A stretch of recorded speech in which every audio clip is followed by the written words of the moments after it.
Hey, welcome back everyone to Roofing Insights. My name is Dmitry, and in today's video, I will overview roofing contractors. I'm going to explain 5 different types and which types are the best and the worst to hire for your roofing project. Thank you so much for coming.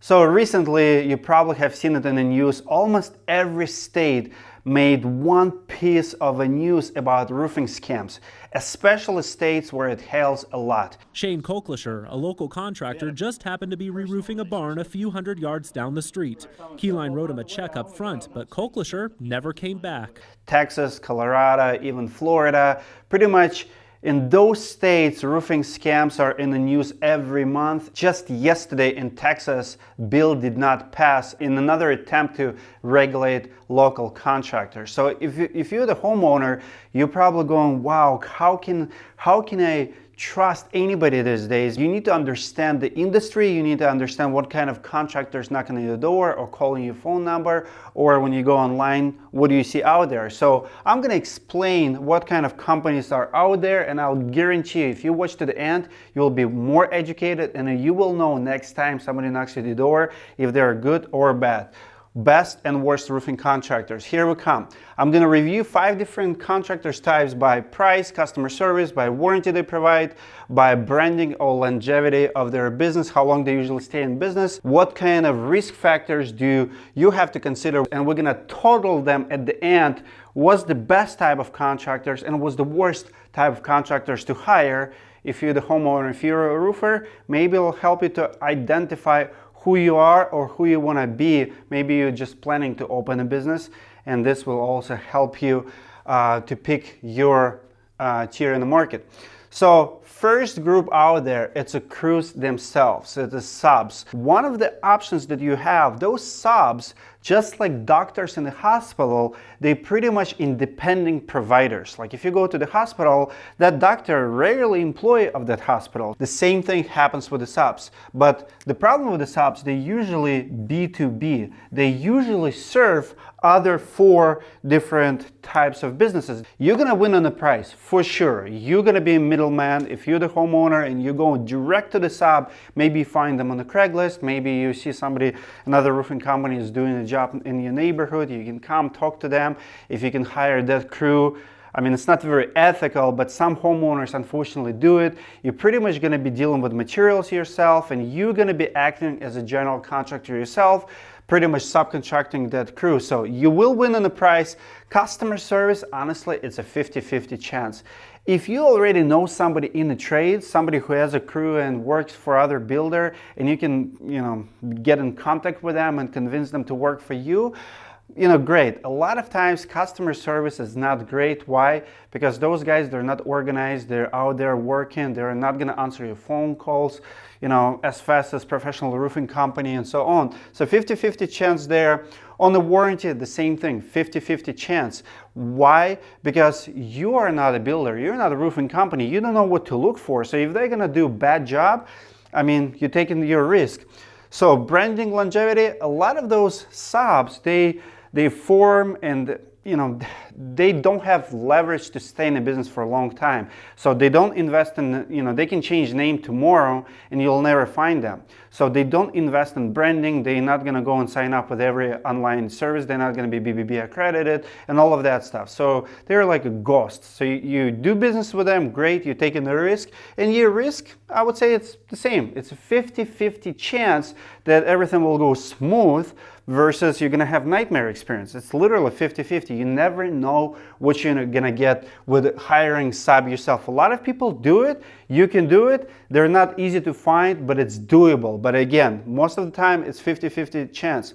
Next group of contractors is retail roofers. Retail roofers, pretty much, they're going to advertise heavily. They're going to invest in their brand. They're going to be all over internet, maybe radio ads. You're going to see them everywhere. They will not be as cheap as hiring crew direct. A retail roofer is going to have office receptionists, they're going to have overhead, so the price is a little bit more money for you. Customer service, usually the best in the industry. You're going to get the best warranty because that's what they do. Retail roofers do put roofs every single day. They have a process, they have a system, they have good branding. And the reason I put branding here, it's important because If you hire a company with a big branding presence, they're gonna go extra mile to keep that image. If something went wrong, a lot of times it does. If something went wrong on a job, they're gonna attempt to fix it because they have something to lose. That branding image they have can be destroyed by a couple bad jobs. So you have a leverage against that.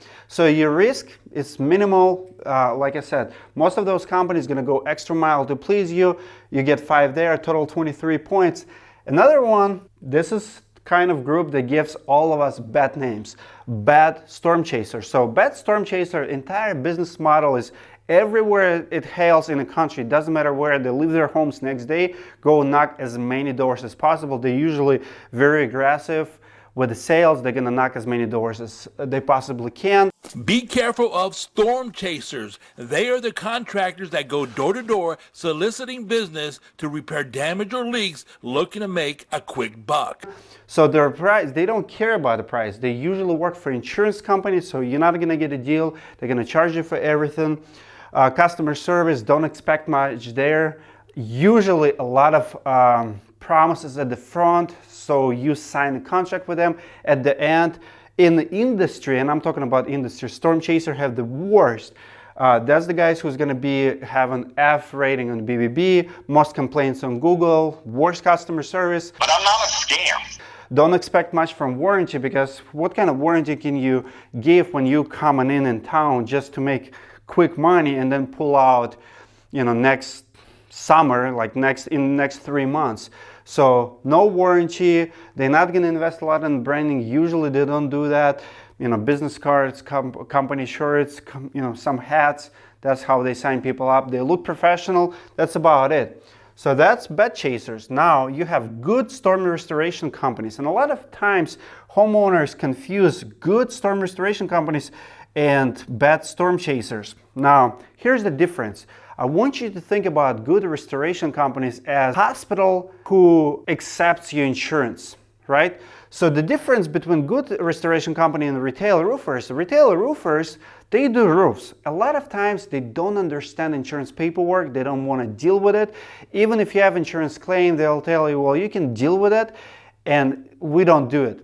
Now, good restoration companies, they usually do what retail roofers do. A lot of times they will replace your roof, but if they see any damage, they're gonna try to bill your insurance company for you on your behalf. So good storm restoration company most of the time will be more costly than retail roofers, but money doesn't come from your pocket, from insurance companies. So they're usually gonna have a few more layers. They're going to have a billing department that just works with the insurance company. Everything going to take a little bit longer. So that's the reason their price a lot of times will be higher. Now, their customer service is going to be pretty good. Again, because they deal with insurance companies daily, they don't deal only with the homeowners. It's not their specialty per se to please you. They're kind of in the middle of fighting insurance company, pleasing homeowner, and a lot of times it's not as good as retail companies, but it's pretty decent.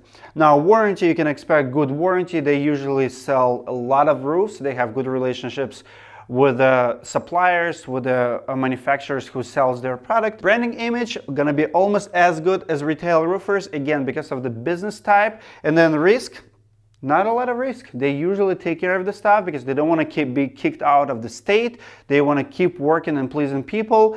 So the word keeps spreading about their services. So the last one is a general contractor. So if you call almost any general contractor and say, hey, do you do roofs? Answer will be yes. Why? Because roofs are a really big item. Average roof is anywhere between $10,000 to $20,000, depends where you're in the country. So no general contractor will never turn down the roofing project. Now, here's the problem. General contractor usually just a paper contractor. They don't do roofs every day. They might do 20 roofs a year. So it will affect their price, because now general contractors simply will find a sub. Again, that sub doesn't work for them every single day. So he will do research for you. He will manage them. You gonna pay, like it's 50-50 chance across the line. Sometimes you will overpay. Sometimes you'll save some money. On the customer service, again, it depends on what kind of general contractor you find, but it's 50-50 chance. Some general contractors are working out of their garages. Some of them are really organized and have an assistant who always follows up and returns phone calls. Some of them are overwhelmed with the volume they already have. Warranty, the same thing. They don't have relationships with the roofing manufacturers. They don't know, they don't have a volume to back it up, and a lot of times they don't have even specific brand, so they offer a lot of services. So it's not a bad option, but again, they're just general contractors. It's 50-50. It's right there in the middle. Best option, just based on each category. The most points we got are retail roofers. I believe it's one of the best options for the homeowner to go with a retail roofer. Now, if you do have, so this is going to be our first place, if you do have storm damage, and if you do have, you want your insurance company to be involved, I highly recommend you to go with a good, reputable storm restoration company, which is getting 20 points here. Again, the price probably going to be a little bit higher. They're probably going to have a little bit more overhead. They will do a decent job, but they will take away that headache dealing with the insurance company. Now, third option here, well, it's a subcontractor and general contractor. So pretty much they're in the third place. A lot of homeowners are choosing third option. A lot of homeowners are using that one friend that did their basement last year, or that one sub that they've seen somebody else used and they have good success with it. Again, it's not bad. You will save some money, but it's a 50-50 chance if everything's going to go smooth or if you're going to have nightmare experience. Can I tell you that it's a bad option? No. Can I tell you you're going to be super happy? No. But for me, number one is retail roofers, number two, storm restoration company, and number three is general contractor or sub direct. I don't want to be a middleman. I don't want to be acting as a general contractor over somebody's labor in any given time. I would rather pay extra to make sure people who knows what they're doing would manage them, and when mistakes take place, they would take care of it, not me. Who we have left? We have bad storm chasers. This is the people who gets in the news all the time. This is the people who knocks at your doors and hard close you, make you sign a contractor, then you don't have warranty. I mean, you're risking pretty much everything. So the tips for you: how do you spot bad storm chaser? Well, one is Google their name. Google the owner's name. You want to know how long they have been in business. You want to find, Google will show you any prior claims. A lot of storm chasers change names almost every year. You want to know if they've been in business 1 year or if they've been in business 10 years. You want to know where they're coming from. BBB is not a bad option. You can check BBB. A lot of times storm chasers will have one star rating or F rating. The reason is because people just know BBB, and every time money exchange pockets, people who are pissed, they go to BBB to complain. And tip number three, if you don't feel like it, if you don't like the person in front of you, don't sign it. Or if you feel threatened, if you feel like he's going to do some damage or he's too aggressive, sign the paperwork.